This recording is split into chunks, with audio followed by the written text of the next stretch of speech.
Hi guys, and welcome to the Rainbow Six Replays YouTube channel. Today we want to present the video highlights of the match between W7M Esports and E1 Sports during the Brazil League 2024 Stage 2. Don't forget to subscribe and put a like. Enjoy. Be aware that it's possible someone's in here, but no, they have no idea. Look at Dots. I thought he was outside. He's just inside, so he's dead. As SDK goes for a very easy flank, hits the head, and that should set off alarm bells in the heads of W7M. How do they respond? Well, they respond by doing nothing. They lose the blitz as he pounces on STK, and then STK will be rewarded with the death mark.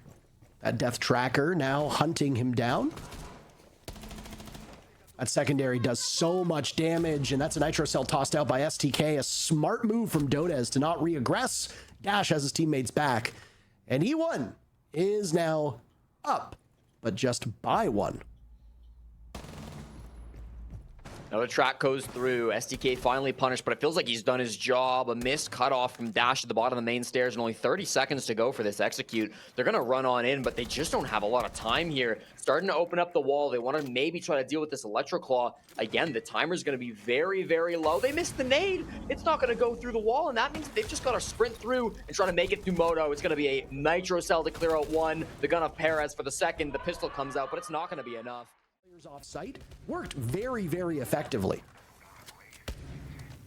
We're gonna see a Rafters attempted to be cleared, I assume. This is a cool strat. Good use of the Sense Shield out. I'm staring at these smoke bolts and of course the Sense Wall as well. That should start the push when they get in. Dodez finds another onto Basetto as they're just rolling into the site, Parker. And Perez with one kill, but E1 has lost the plot on this matchup. Wait. Perez in live suddenly coming online, and now W7M at a disadvantage as they need one player to get that diffuser down, meaning only one body will still be upright for the execute.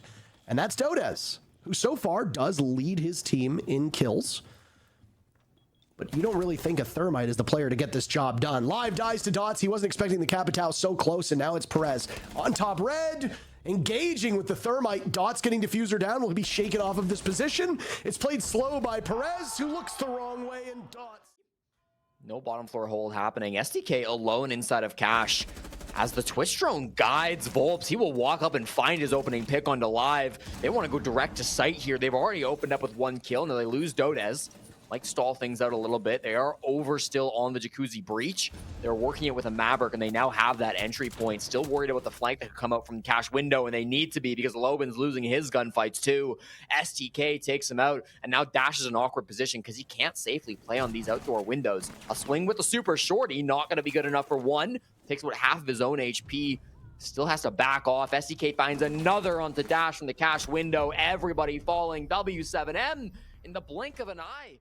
Planned that they have just spectacularly failed on doing, and because of that there's some concern about the confidence level or the competency.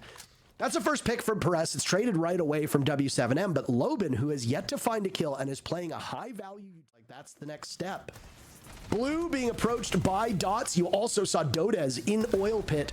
Nitro Cell goes out over towards Blue. This is the main point of focus at the moment, but W7M are taking full advantage of this. STK the only kill, but two have already come in for W7M. Make that 3-4 for Volps, just like that. With Maya, and now Team Liquid look even better with Maya on the roster. So it's always nice to see when a player leaves a team and it benefits both of them. Because at the end of the day, we're here to tell a story and we're here to be honest with the viewers. And sometimes players can leave and it's bad for both. In this case, it's been good for both.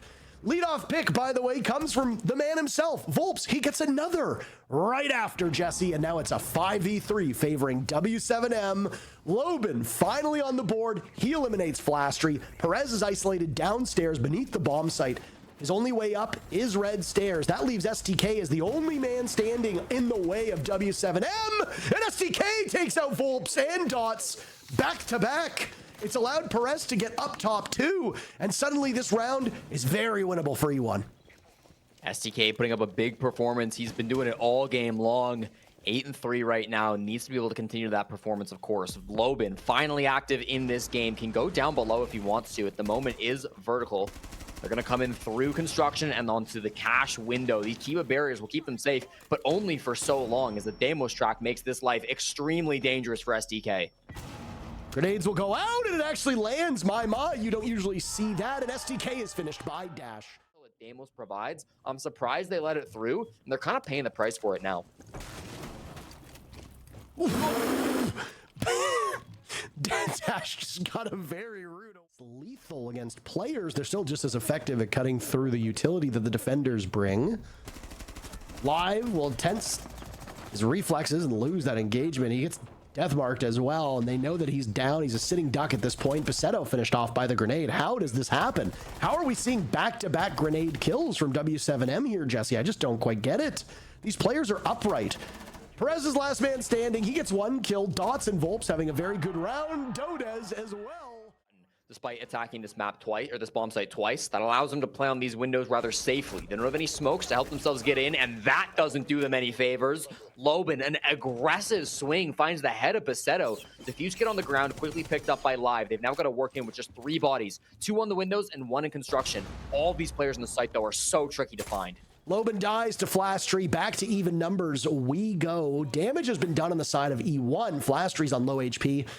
The Damos of Live holds that diffuser with 30 seconds left. He still has all 3 of those death marks. Time to use one, and he'll do that. Isolating Dash, the bandit being spotted, and there's some information to be had. After Flastry taking a bunch of damage, now it's Live's turn to get softened up as he gets the diffuser at the halfway point. Volps looking for the rush around. Dash will kill the Damos, surrendering the diffuser inside a weight room, and now it's Flastry to drop outside of the window. W7M get the final 2 picks. This is a quick replay just to inside of kitchen. Flastry may be on the main stairs. Clearing out Volps is going to be the key focal point. He can stop this hash drop. If he is alive when this push goes through, he's going to stop it. Flastry with that pick onto Dodez. Dots follows a Pacetto as well. My, what a quick round that was. And they do that flawlessly. Him through the kitchen hatch. They'll have some pressure blue. They'll have some pressure main stairs. But really, it's going to be all about keeping Pacetto alive as he tries to drop into armory. Nitro Cell goes out. Dots dies to Pacetto. E1 continuing their formidable advance that started in the previous round. And honestly, a lot of it really stems from those opening picks.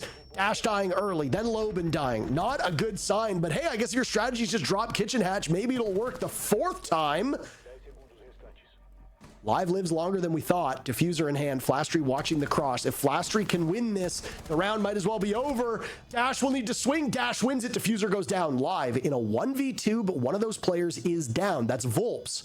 And the blood trail is shown. Dash might actually be able to get the retrieve here, and that's exactly what he's going to do. Live's passiveness might have just cost him this round, unless he can manage to stitch together 2. Immediately hopping on the diffuser is Dash, and Volps has the teammates back after getting picked up.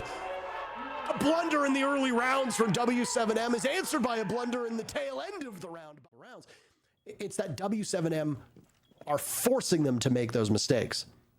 The death of Volps just a few seconds ago, it really, or well, longer than that, has really opened this up for E1 because that's the raid boss that is gone, but there's still follow-up. There's still lots of players from W7M there.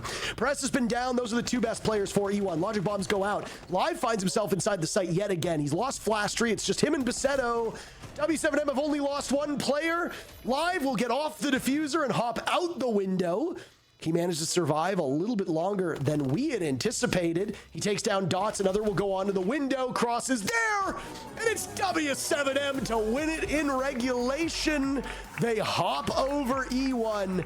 And Team Liquid are safe in 1st place. Because yes, you're right. They've been very competitive. And then a 7-1 loss FURIA, 7-3 loss today. I mean, that's not characteristic of the E1 that we have been watching.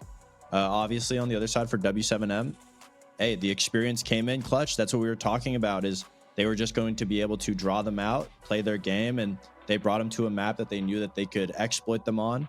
And I think that's exactly what we saw. Just wow. Like, I mean, we talked about Volps being one of the best players of the stage, and I mean, he showed up today immensely. And we mentioned mistakes. Very few mistakes for W7M.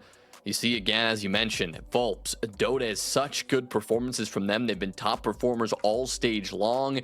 Again, we talked a lot about Perez Live, Flashtree, STK, players who have had such standout performances for E1 over the past few weeks. Today was not that day for them. A little bit of a fall from glory. At a time, they were the only team who remained completely undefeated.